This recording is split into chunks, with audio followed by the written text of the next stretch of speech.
Mateus capítulo 1, versículo 5. E Salmão gerou de Rabi a Boaz, e Boaz gerou de Rute a Obed, e Obed gerou a Jessé.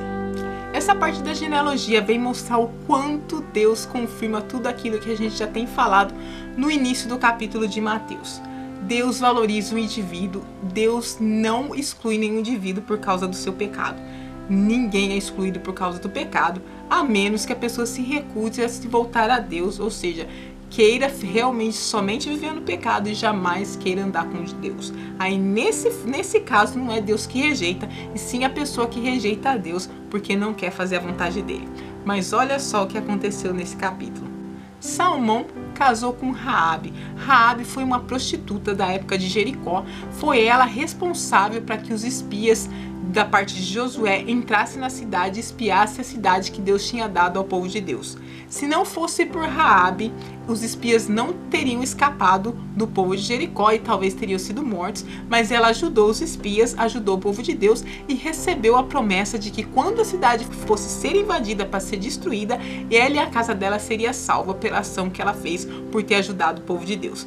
E assim foi. Quando entraram em Jericó, derrubaram e destruíram tudo, uma cidade que jamais era impensável ser destruída, tamanho o muro que tinha em Jericó, mas Deus deu a vitória para o povo de Deus, que era em pequeno número, e ou seja, o povo de Jericó era muito mais capacitado para vencer, mas melhor é aquele que anda com Jesus para vencer as batalhas.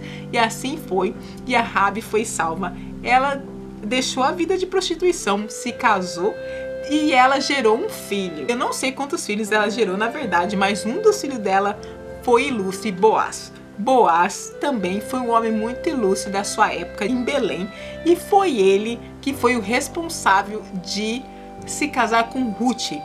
Rute foi uma moabita, também uma mulher que não fazia parte do povo de Deus. Para você entender, naquela época, o povo de Deus só podia casar com pessoas do mesmo povo de Deus. Deus não aceitava se casassem com pessoas de outros povos, para que não se misturasse e perdesse os costumes e começasse a realizar os costumes dos outros povos, desobedecendo a Deus. Mas mesmo assim, a mesma coisa que Deus viu em Raabe, Deus viu em Rute, porque Rute se casou com um dos filhos de Noemi, na época que Noemi saiu de Belém e foi morar lá em Moabe.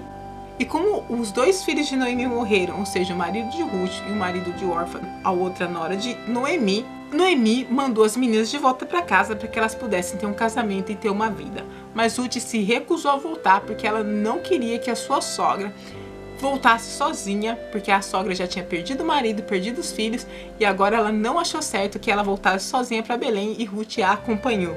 Essa bondade de querer cuidar da sogra, que já era de idade, fez com que Boaz, que era parente da sogra, que era da mesma família, encontrasse Rute, visse todo o valor que ela tinha e se casasse com ela.